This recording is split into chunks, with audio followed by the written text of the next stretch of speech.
Good morning and welcome back to Sunday Storytime here on Gaming with ADHD, where today we're going to be continuing our read through of the Battletech Gothic Universe Primer. Now, this is part 2, and if I'm not mistaken, we're probably going to end up with part 3. And if you missed it, there'll be a link back to episode 1 from last week. Now, last week we covered the basic history and a couple of the great houses that exist in this alternate universe. And so starting today, we're going to pick up on the rest of those houses and we'll see how far we get. So, with that said, make sure you're subscribed to the channel. I try to put out a few videos each week covering all sorts of gaming content, whether it's tabletop, miniatures, board games, role-playing, whatever it is.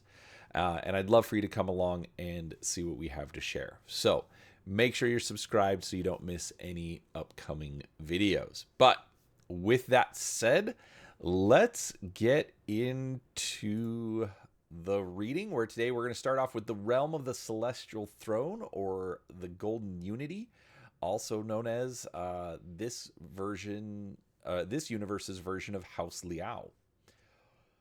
All right. Realm of the Celestial Throne, or the Golden Unity. A glance at most star maps underscores just how dire is the state in which the Golden Unity finds itself after centuries of warfare. Only Terra's Unistar ascendancy, beset by 5 great realms at once, is smaller in terms of territory. Embracing the corrupting influence of grafting biotech, even more deeply than the lords of the Endless Dynasty, the bloodlines of the Celestial Throne who rule these worlds have become monsters of their own making in the name of survival.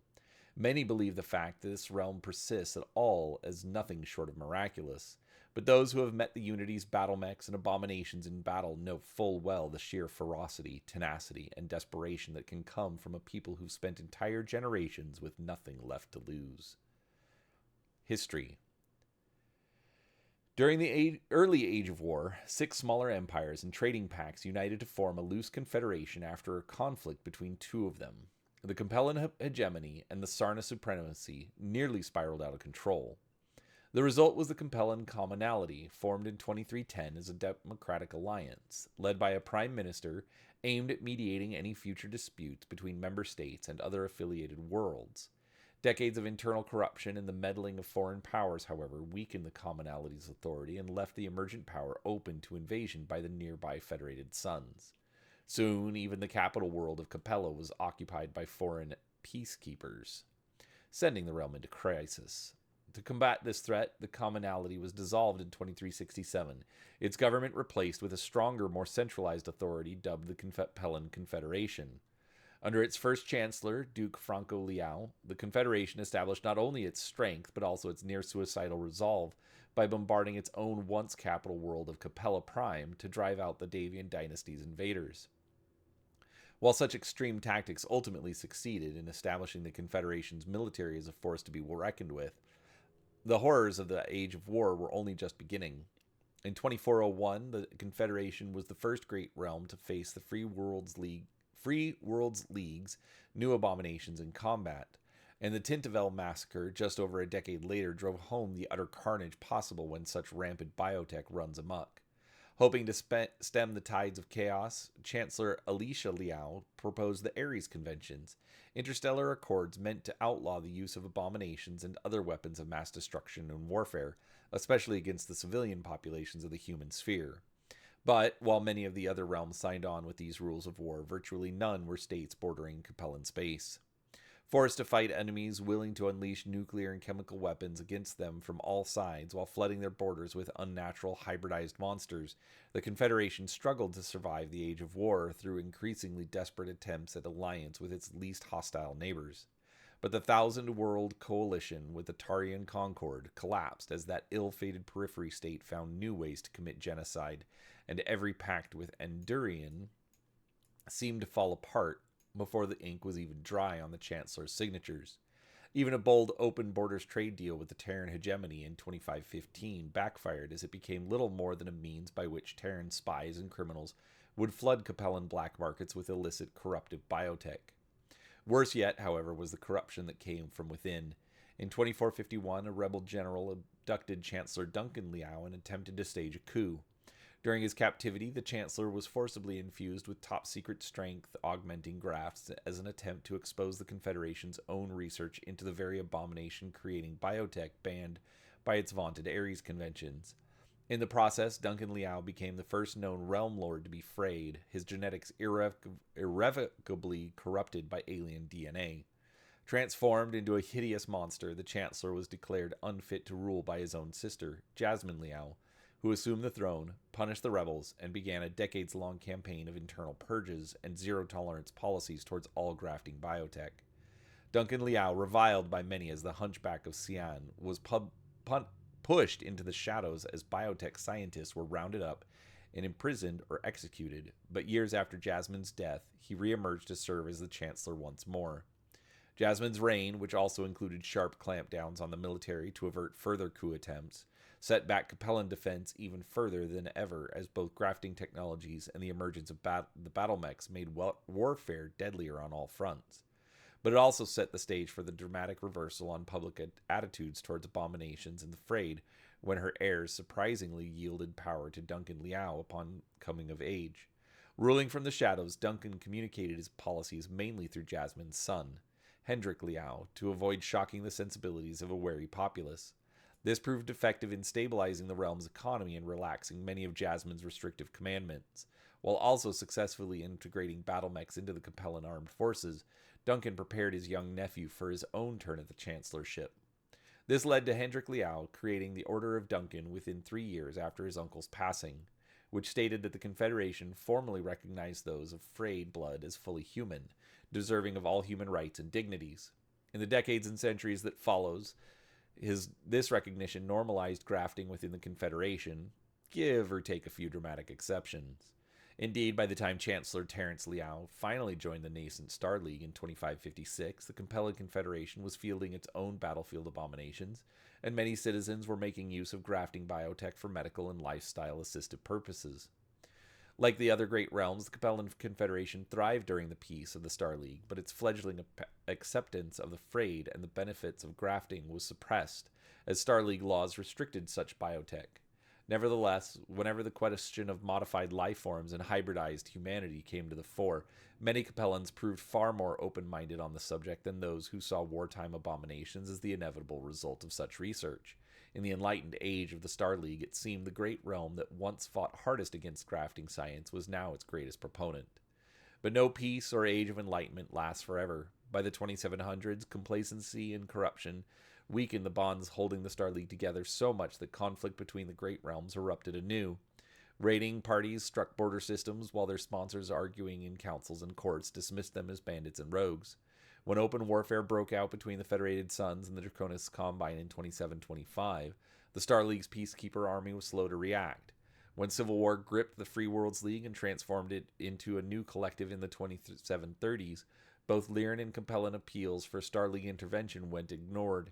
Even greater apathy met the Capellan Fed Suns border war of 2760, which the League simply allowed to burn itself out after a couple of years. And so, when overtaxation finally triggered the periphery rebellions of 2765, hardly anyone batted an eye.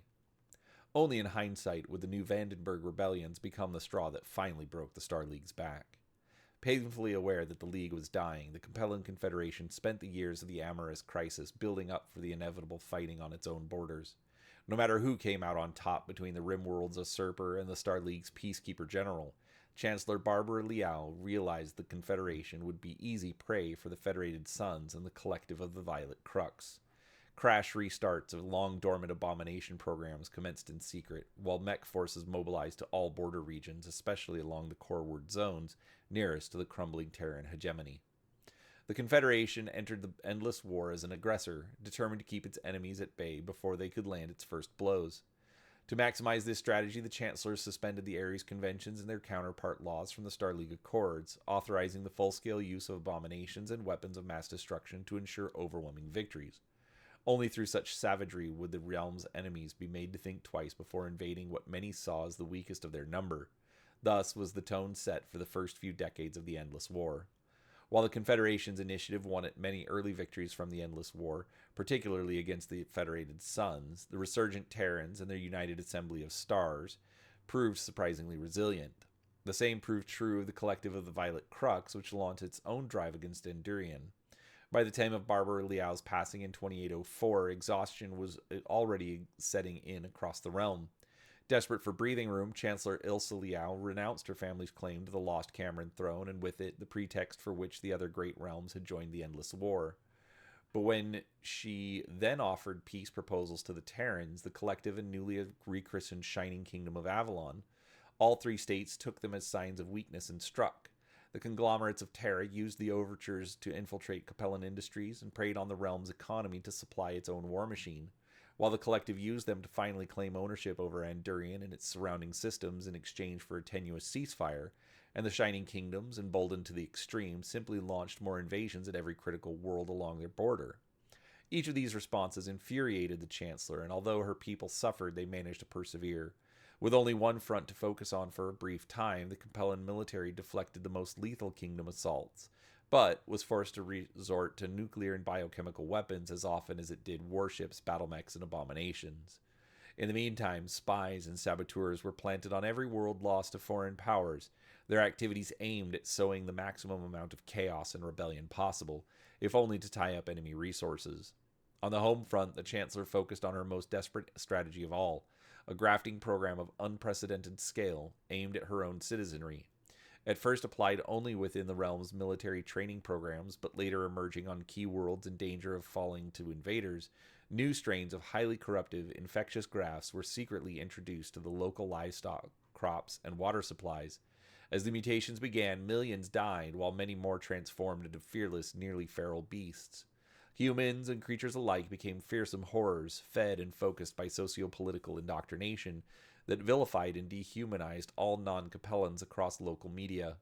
Within less than a decade, the Confederation was overflowing with barely contained superhuman fanatics driven by the belief that the entire human sphere stood against their right to survive. When the Capellan Prefectorate challenged what they saw as the Chancellor's inhuman overreach, Ilsa Liao disbanded the council, rounded up its members, and forcibly grafted the whole lot. In a realm-wide address, shortly after announcing this event to her people, Liao declared, quote, "Whether human or frayed, from our most common wards to our noblest upon the celestial throne, we are all one people in the Capellan Confederation. Let all who would break faith with our golden unity be cast into darkness for eternity," unquote. In 2830, just 1 year after Ilsa's proclamation, the Capellan Confederation was formally reborn as the Golden Unity.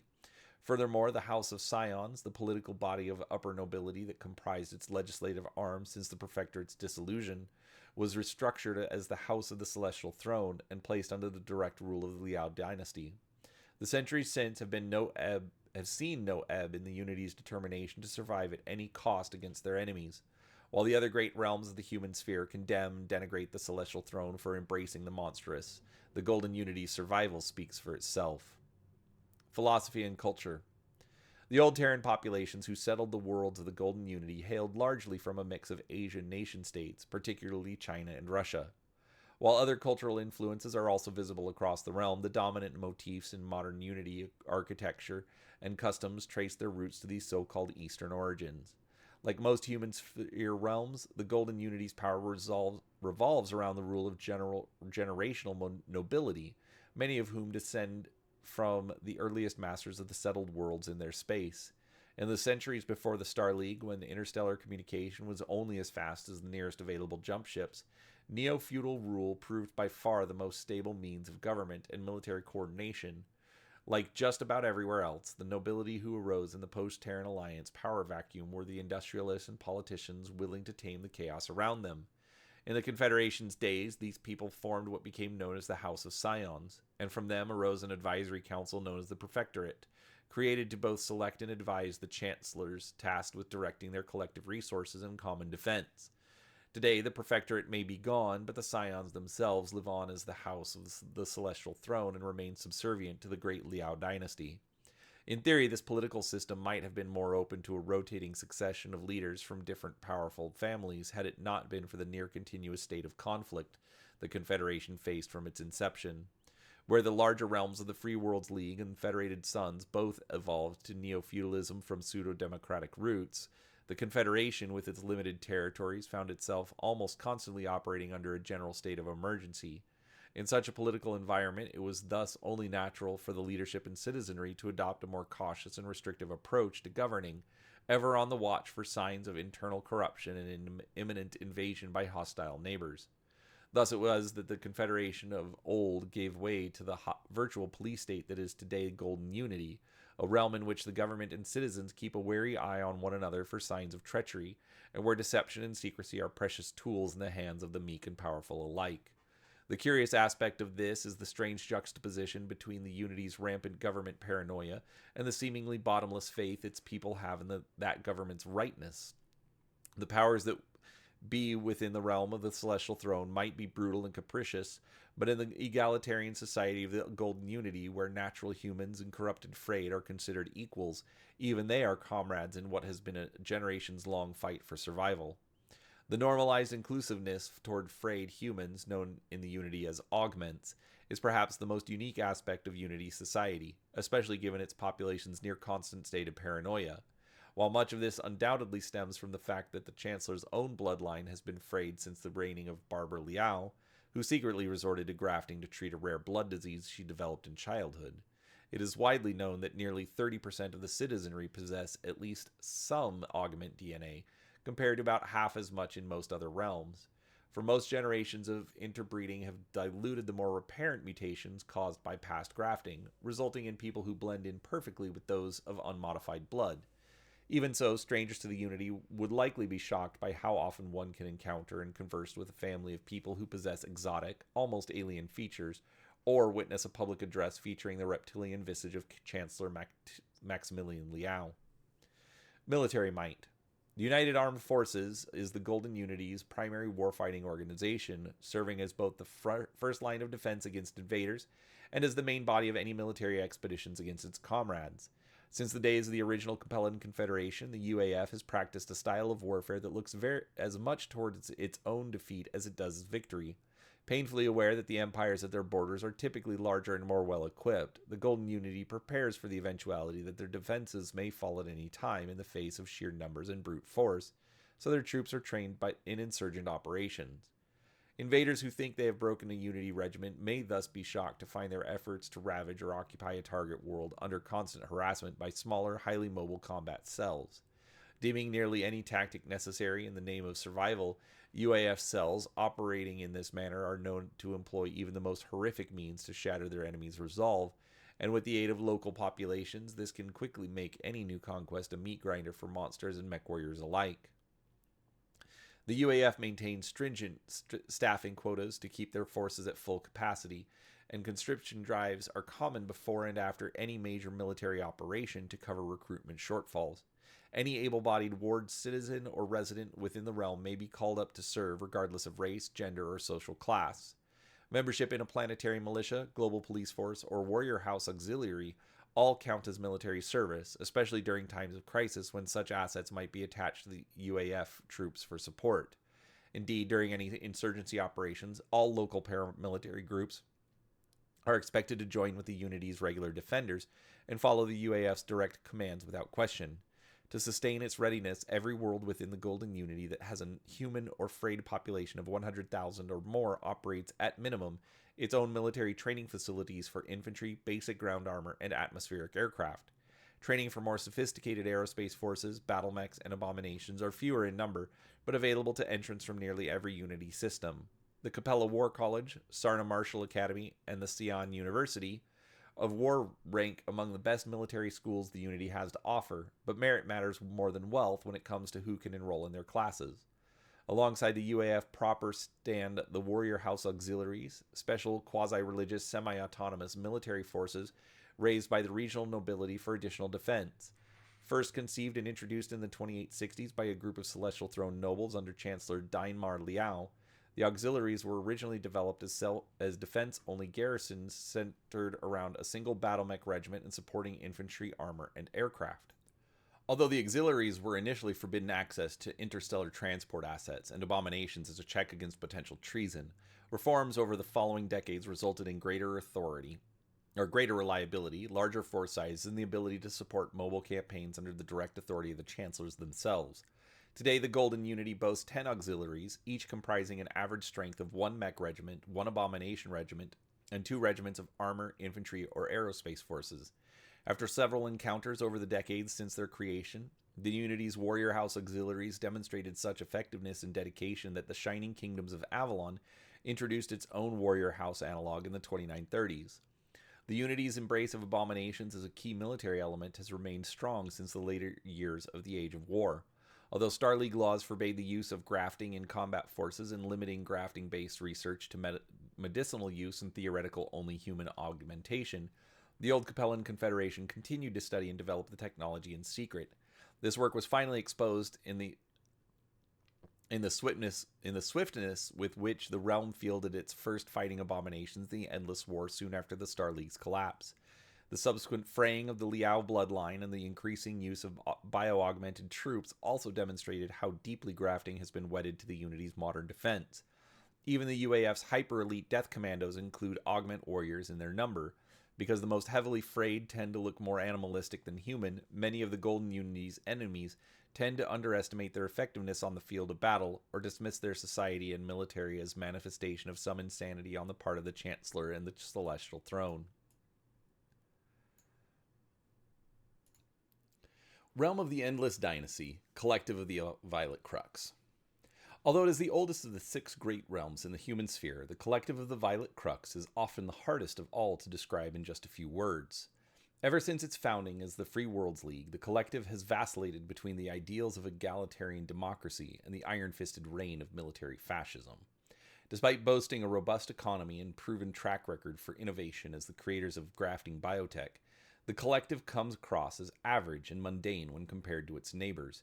Even its famously diverse and open-minded society, in which no single culture truly dominates the socio-political landscape, demonstrates peculiar and systemic bigotries. To say the Collective is complex is to understate the obvious. History.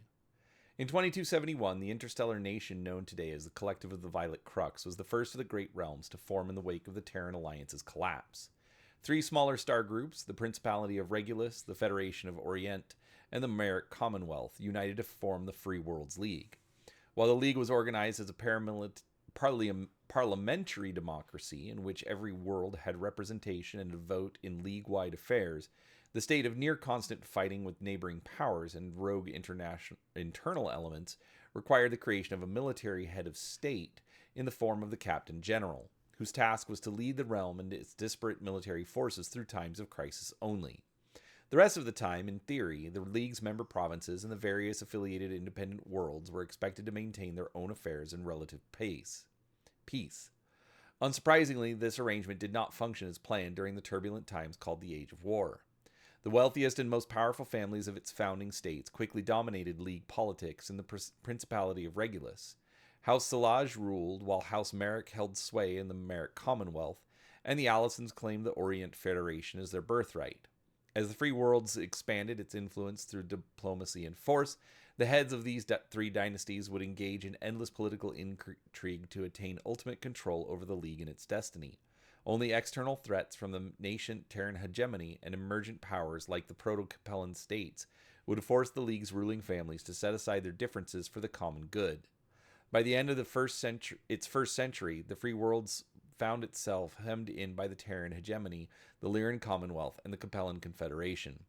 Although early diplomacy managed to minimize conflict with the Terrans in these early years, fighting characterized most of the League's interactions with the Lyrans and the Capellans.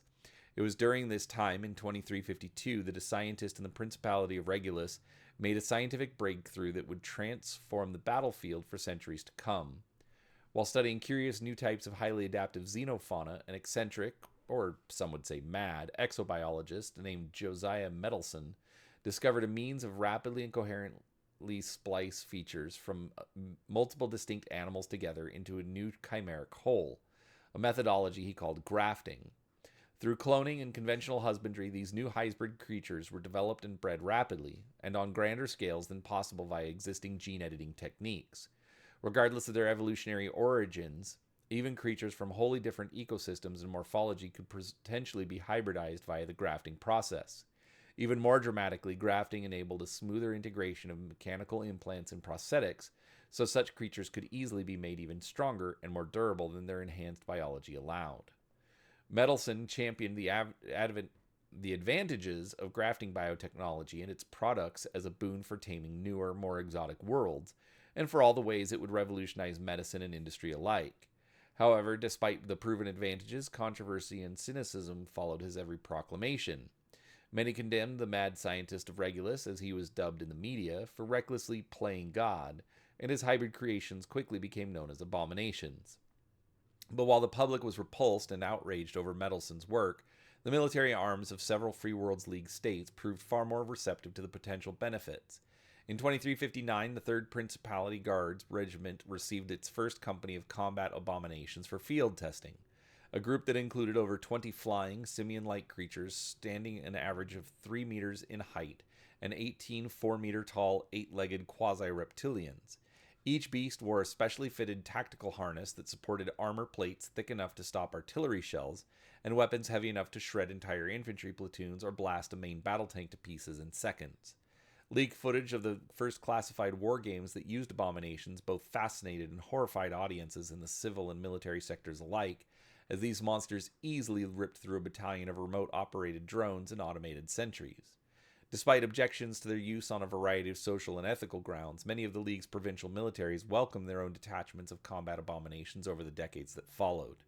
However, not until the dawn of the 25th century did the first large-scale use of these monstrosities prove their true potential to the realm. By then, the Free Worlds League was locked in a series of back-and-forth battles with the Capellan Confederation over Andurian and its surrounding systems. After having lost the region to the League in the late 2360s, the Confederation made a determined push to reclaim it 30 years later, and had advanced as deep as Mosiro by 2400. When the League's defenders suffered a grievous defeat on the nearby world of Kwamashu, an enraged parliament recalled Captain General Peter Merrick and replaced him with Prince Herod Salaj of Regulus. Salaj cancelled Merrick's desperate plans for a counter-invasion aimed at the Confederation's capital of Sion, and instead rotated several abomination-heavy formations to the Andurian front. These units retook key industrial worlds of Mosiro and Lopez by the end of 2401. The shock of so many weaponized monsters unleashed against the Capellan Confederation dramatically turned the tide of the conflict itself. Within 2 years, Chancellor Alicia Liao sued for peace, ending the First Andurian War with a Free Worlds League victory. As superpowered monsters now augmented its regular armed forces, the Free Worlds League held a distinct edge that served them well in the endless campaigns to come. Only the rise of the battlemech roughly a half-century later had as much impact on the future of modern warfare as the bioengineered horrors the League unleashed. Even so, not all victories came easy, and the perils of mishandling abominations became abundantly clear on several occasions, where frenzied hybrids turned on their masters to indiscriminately slay friend, foe, and innocents alike. In one of the most dramatic cases, rampaging abominations worsened a situation that was already spiraling out of control. On the planet Tintavel, League forces intent on recapturing the world from the Capellans found themselves mired in brutal house-to-house fighting on several fronts. When poorly calibrated nerve agents employed by both sides sent the bulk of the League's abominations into a bloodthirsty rage without any sense of direction, thousands of casualties resulted until increasingly desperate commanders on both sides resorted to a nuclear exchange to end the chaos. Over 1 million people died in the Tintavel massacre, and the horrific visual records from the event shocked leaders across the human sphere to the core. Within months, Capellan Chancellor Alicia Liao convinced the heads of nearly every major power to send delegates to the world of Ares, where she presented them with the Ares Conventions, an international pact establishing the rules for civilized warfare. While some saw this agreement as more of an affirmation of fighting and conquest for political gain, the League's delegates noted that a specific ban on the use of bioengineered combat assets singled out their nation.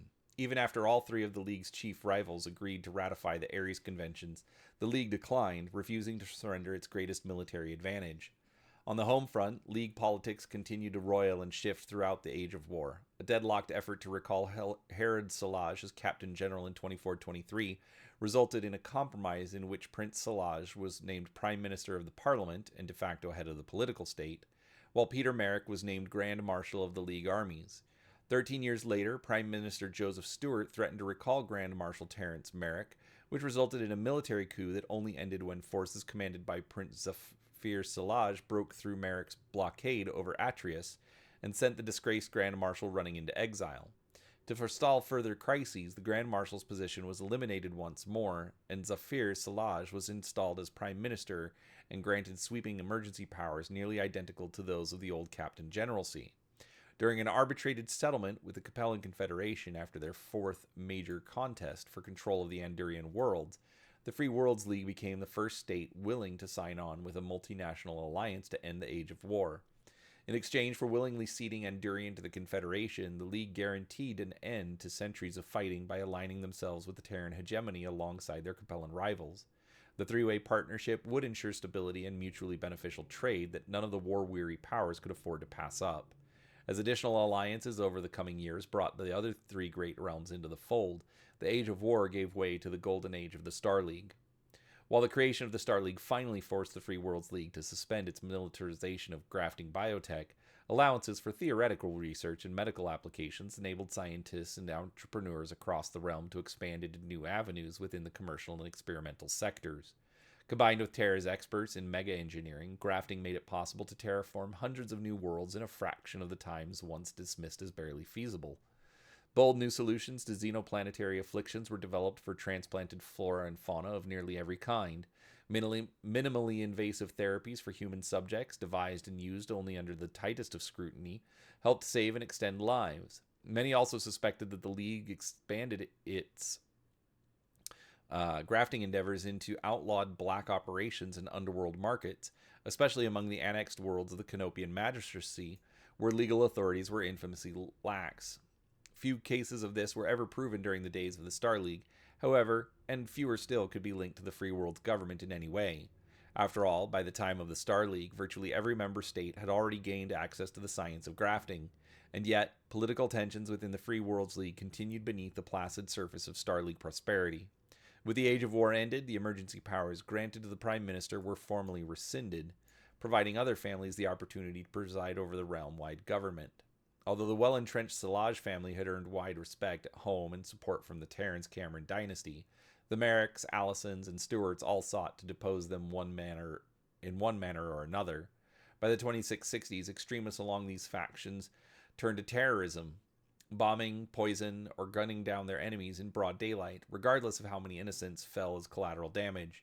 These terror campaigns reached their peak when, in 2678, a bombing on Regulus killed many of the Salaj royal family, including then Prime Minister Demir Salaj.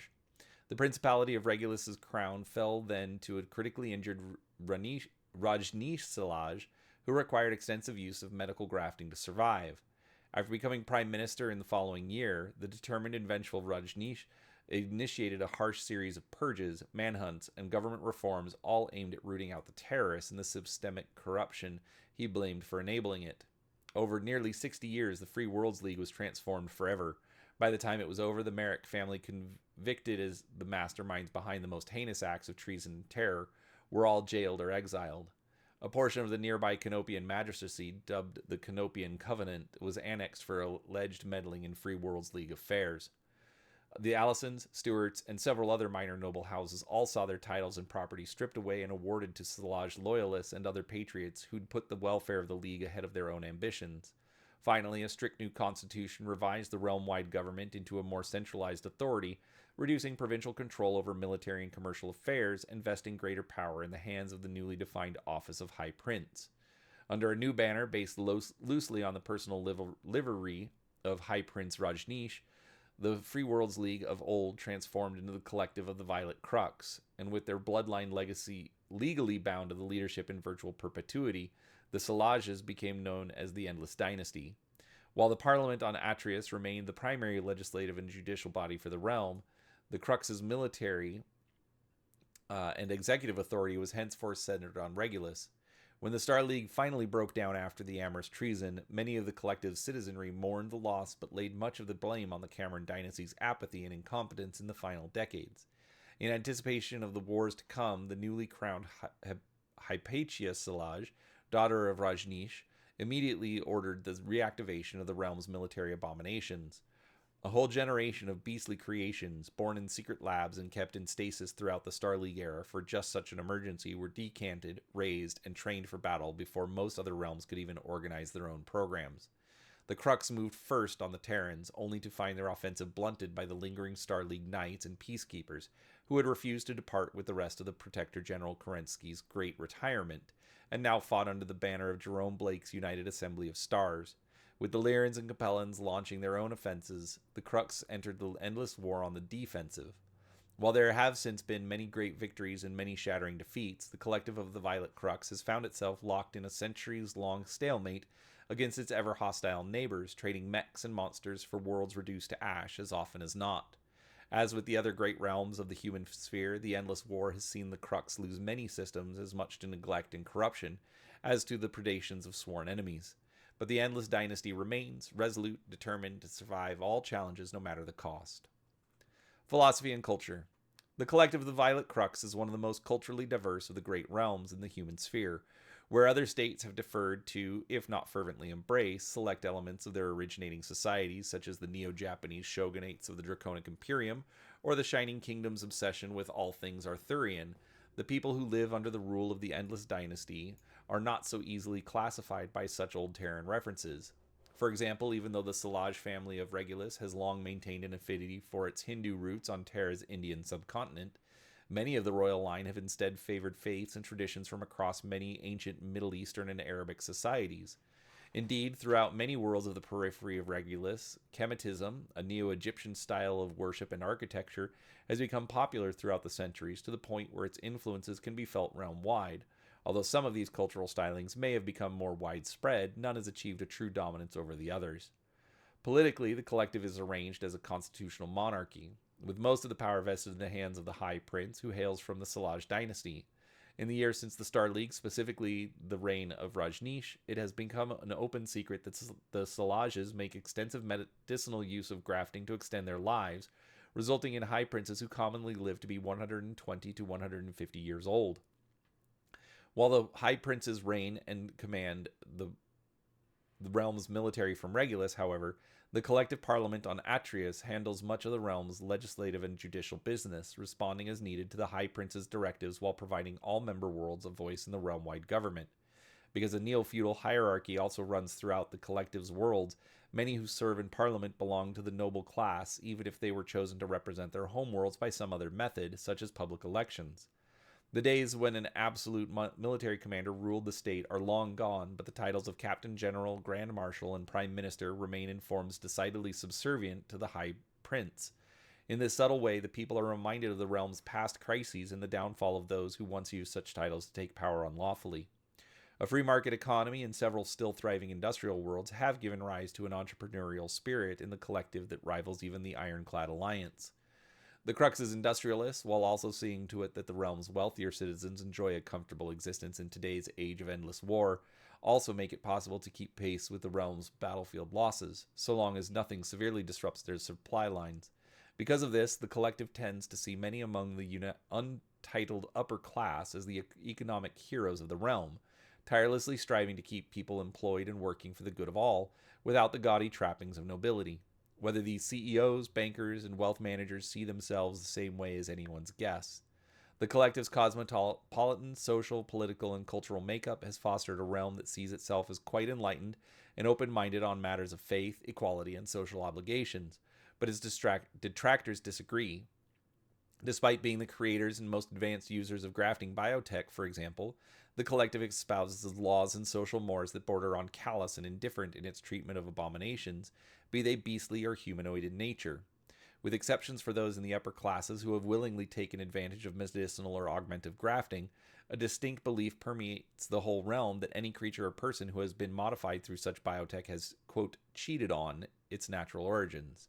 Specific social perceptions surrounding frayed humans are particularly prejudicial, especially in cases where the superficial manifestations of grafting-based corruption are broadly apparent. A similar form of realm-wide bigotry also exists for those who have resorted to the use of cybernetics and bionics to replace or supplement their own physical abilities, once again based on the perception that such extensive modifications circumvent nature and humanity itself. Many trace these attitudes to infamous historic occasions in which those with grafts or bionic modifications went berserk and caused untold horror and bloodshed. For others, all it takes is a glance across the collective's borders with today's Unistar ascendancy and the Golden Unity to see how their enemies abuse such technologies. That similar atrocities can and have been committed by perfectly normal people, regardless of factional ties, typically goes without comment. Military might. The Collective Military Defense Command, or CDMC, has come a long way from its origins. What began as a loose collection of provincial forces raised by the member states and independent systems of the old Free Worlds League is now a streamlined and well-equipped army built around a unified chain of command. And yet, compared to the rest of the other great realm armies in the human sphere, the CMDC is often seen as the model of mediocrity. It is not as polished and flexible as the Shining Kingdom's GDA, nor is it as ruthless as the Draconic Imperium's SBD. While well maintained, its equipment is not as sophisticated as that of Terra Noir's USAG, nor as heavy and hard-hitting as Ironclad Alliance's IDC. Although its soldiers are dedicated and its abominations top-notch, they cannot match the fanaticism and monstrosity of the Golden Unity's UAF. But while some may dismiss the collective militaries as average, it has withstood the test of time and won more than its fair share of campaigns over the long centuries of relentless warfare. Recruitment into the CMDC varies with the practices of the provincial powers comprising the collective.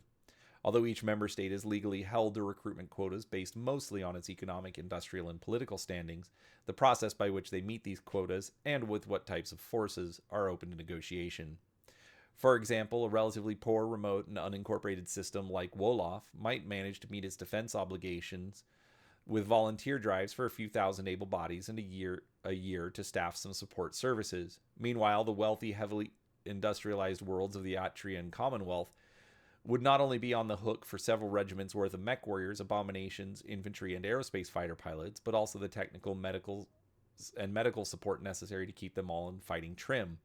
Very few restrictions or exemptions to military service based on social class, gender, faith, and ethnicity exist realm-wide, but a few outlying examples can be found on the provincial or planetary level as local leadership sees fit.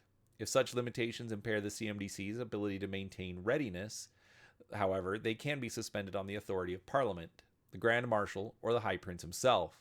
One example of this is in the case of deeply interior worlds attempting to pad their military service requirements by counting service to the planet's own paramilitary guards as a contribution, especially when an active border campaign is underway.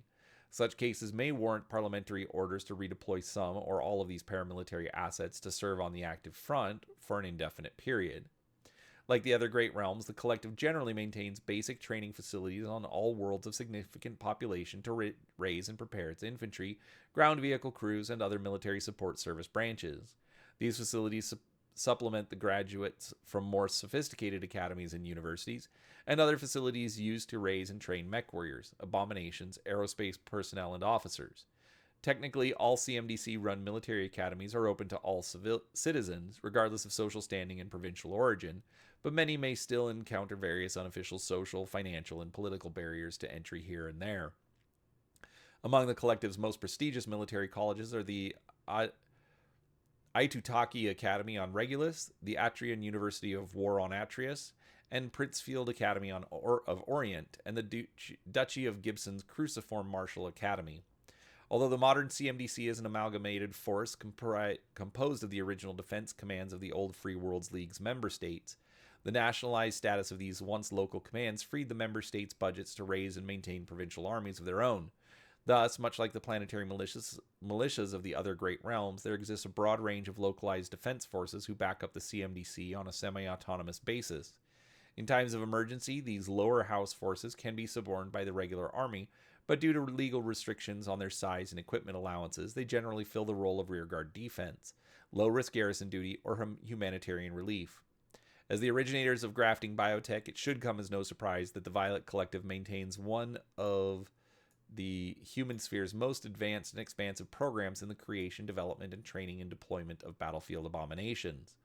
And likened in its technical sophistication to the battlemech and aerospace programs of the Unistar Ascendancy, the collective spares little expense in crafting and honing the capabilities of its monstrous hybrids to maximum effect.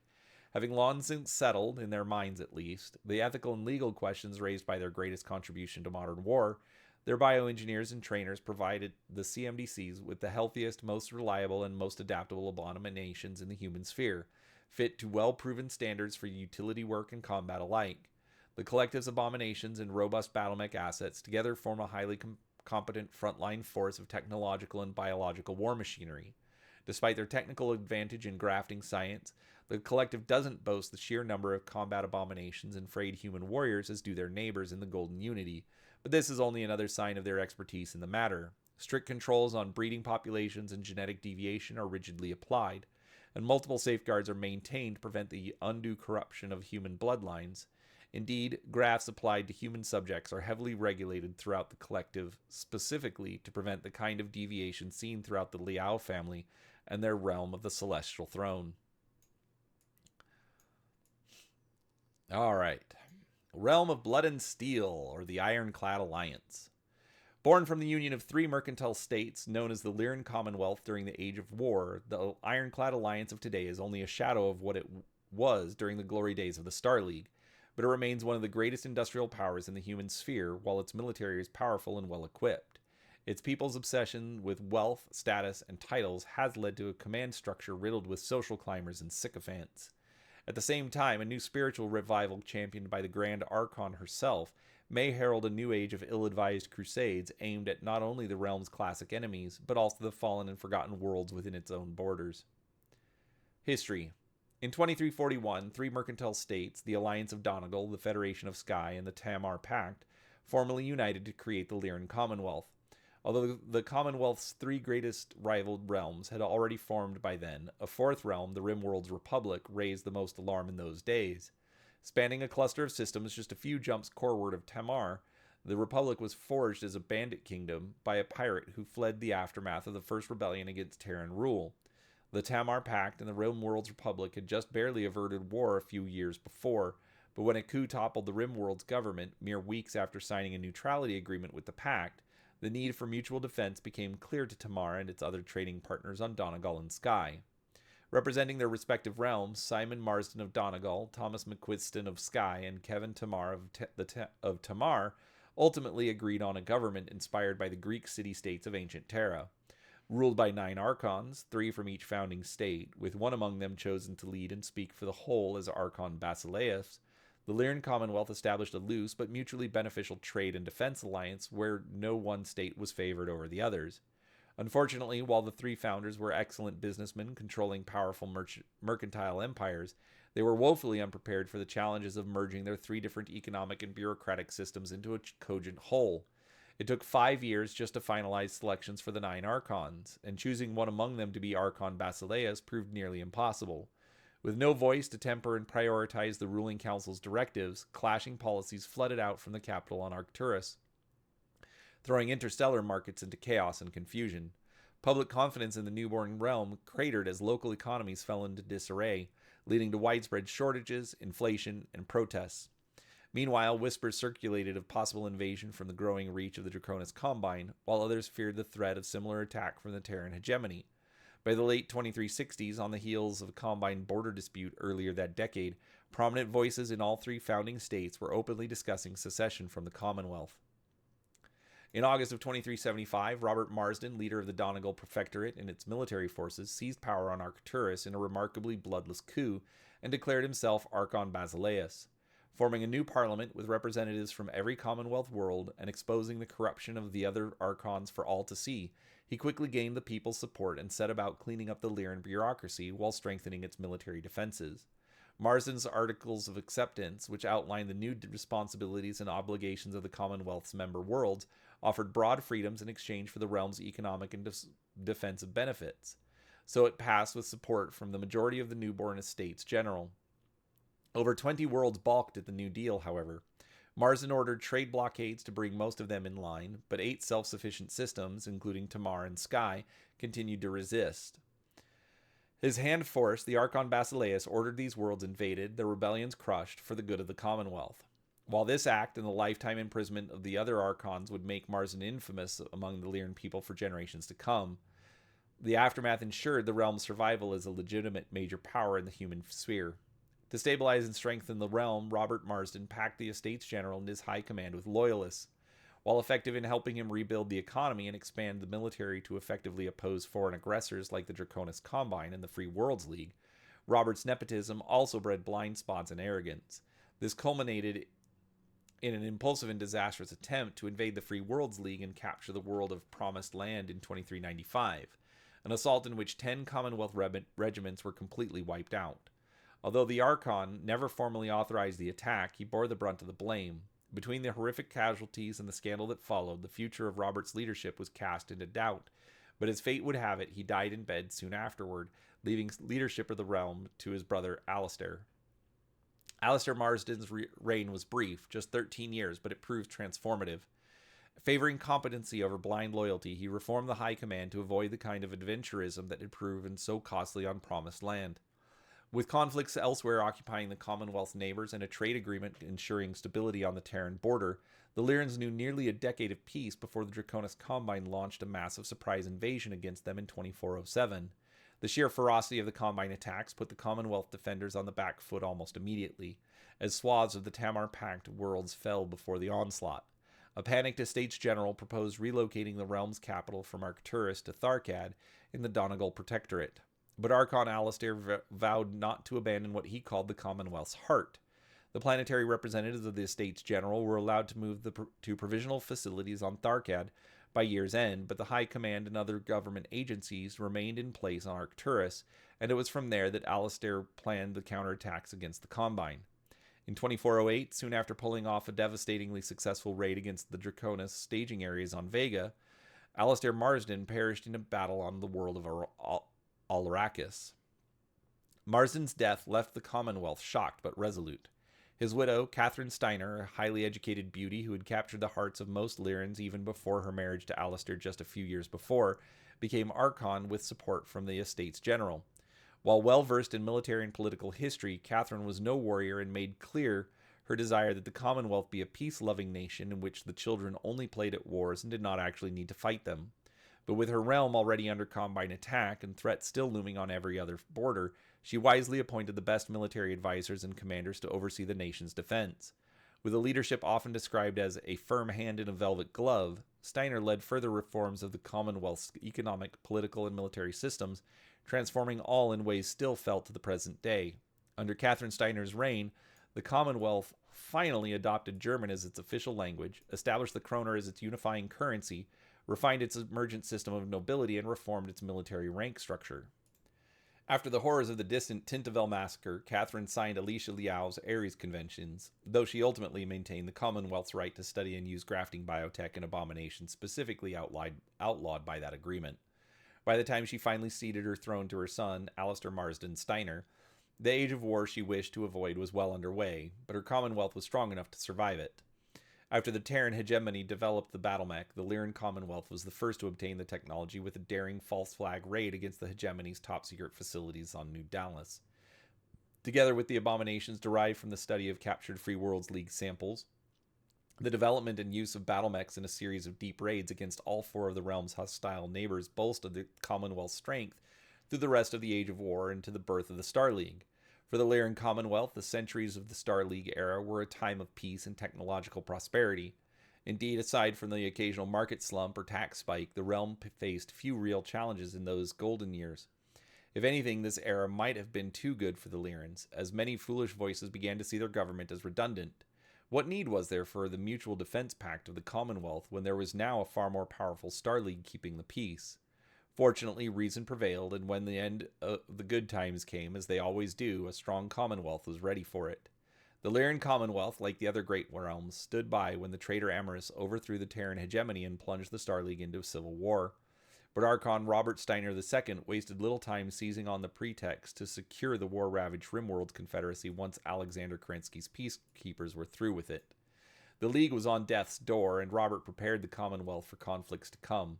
Ironically, he himself would not live to see the fruits of his labors. Mere weeks after the Star League's dissolution, Robert died, leaving his sister Jennifer Steiner to lead the realm into the Endless War. For the Commonwealth, the Endless War began with a preemptive offensive against the Collective of the Violet Crux. Well aware that collective mechs and abominations were gathering in the Bolan Peninsula, The Lyrans aimed to cut off the anticipated invasion and reclaim those systems seized by Free Worlds League troops centuries ago. But while the Commonwealth's assaults were ultimately successful on the collective front, initial fighting against the Draconis Combine and the resurgent Terrans faltered. Fortunately, the collapse of the Rimworld's remnants meant the Commonwealth now had only 3 major enemies to contend with. In the middle of the 29th century, a succession crisis gripped the Commonwealth when then Archon Marcus Steiner was killed on the collective front. His widow Melissa Nin Steiner attempted to claim the throne, but faced a challenge from Marcus's brother, Claudius Steiner. With Speaker Harlan Denesen behind her, Melissa claimed the backing of the Estates General over Claudius's fierce objections, but that did not spare her his wrath. Denesen, after all, belonged to a family that once claimed its own right to rule during the early days of the Star League, and harbored a well-known grudge against those of Steiner blood. Nin, meanwhile, lacked any practical political or military experience to speak of, and her advisory cabinet was stacked with unquestioning sycophants. Enraged, Claudius Steiner led a group against Arturus and Tharkad, seizing both the throne and the Estates General, respectively. After having Nin and Denison arrested and executed for treason in 2845, he abandoned the Estates General and directed a realm-wide purge against his political enemies. Claudius's reign was brutal and beyond measure. In addition to his paranoid crusade against all who threatened his rule, he harbored a deep, insatiable hatred for the Draconic Imperium. Thus, when the Imperium took advantage of the Commonwealth's internal chaos to drive toward Tamar and Arcturus in a massive two-pronged assault, the Archon responded with the largest deployment of nuclear and biological weapons since the first decades of the Endless War. When choosing their targets, Claudius did not distinguish between recently captured Lyran worlds and those the Imperium held for generations before. Determined to cripple the enemy's advance, he ordered the bombing of every active battle zone, the majority of which lay within the worlds of the Tamar Pact. For good measure, he even dispatched the Commonwealth's remaining warships on a deep raid to the key Imperium world of Rosselhog, where they struck with a combination of orbital fire and massed invasion of feral, plague-infested abominations. The sheer death and devastation that followed forced the Imperium back, but at horrific cost for both sides. In addition to more than 30 Lyran and Draconic mech and abomination regiments lost in the exchange, tens of millions of civilians were killed. With their communications and infrastructure shattered, the core-word Tamar worlds were written off as destroyed, and only one Lyran warship, the LCS Invincible, returned to Arcturus. Worse yet, during this campaign, the Violet Crux managed to seize several border worlds, and Terra's Unistar Ascendancy pulled off a devastating raid on the vital factory system of Hesperus II. Terran forces also captured Sky for a few months in this period, but as news of Claudius's genocidal response to the Imperium reached them, the Ascendancy quickly pulled back before it could face a similar fate. The mad reign of Claudius Steiner finally came to an end when his daughter Elizabeth Steiner deposed him in a relatively bloodless coup, backed up by Duchess Elisa McQuiston of Sky and Claudius's own realm's Marshal Kelvin Bradford. With Claudius out of the way, Elizabeth inherited a realm in economic and military disarray, which she sought to stabilize through a coalition of noble families, including the McQuistons of Sky, the Marsdens of Donegal, the Denesons of Tharkad, and the Kelswas of Tamar. She also granted the Bradford family a duchy on Coventry in return for Kelvin's support. Upon reconvening the Estates General on Arcturus, Elizabeth issued several proclamations aimed at disaster relief, including the controversial military disaster decree of 2863, which instituted a realm-wide military draft and nationalized most of the planetary militias.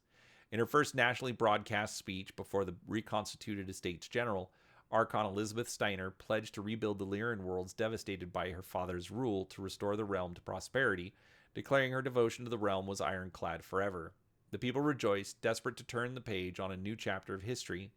Over the next few years, as the Commonwealth regains its strength and relief ships even ventured into the irradiated worlds of Tamar, Tukiad, and Antares, Elizabeth's coalition of blood and steel spread the word of a new dawn for the nation. By the end of 2870, the Commonwealth was known by a new name, the Ironclad Alliance. Unfortunately for the legacy of Elizabeth Steiner, her realm needed far more than worlds and renewed determination to undo the damage of the Endless War. Like most of the other great realms, the Alliance had lost much of its territory to the collapse of transport infrastructure, the devastation of constant fighting, and the deep-seated corruption among the realm's nobility. The restored core-word worlds of the original Tamar Pact now lie surrounded by the borders of the Draconic Imperium, while the Unistar Ascendancy's flag flies over the cities of Sky.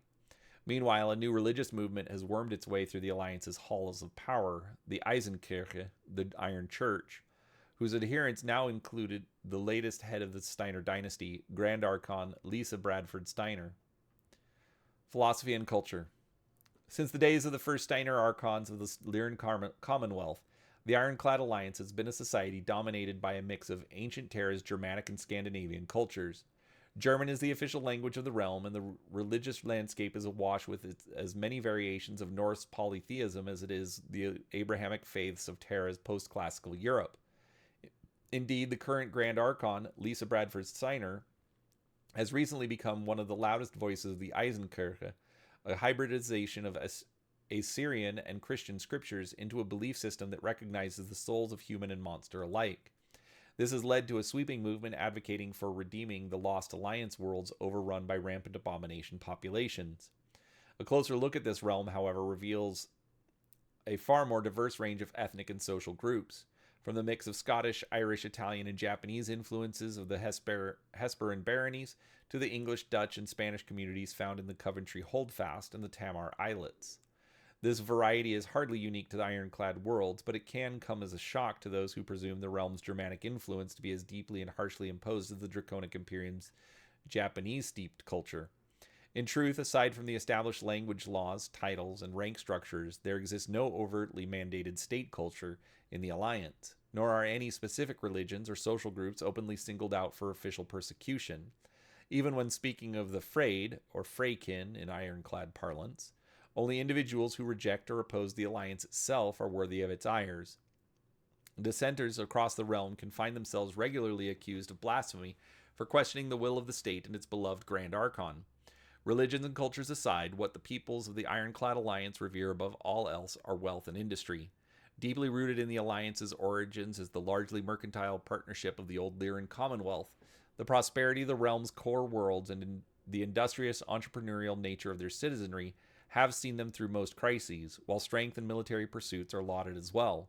Most Alliance citizens attribute their military success in protecting the realm to the sheer amount of money and resources they've worked to provide for it. Like most of the other great realms, the Ironclad Alliance is ruled and administered largely through a modern feudal political structure, with a Grand Archon at the top.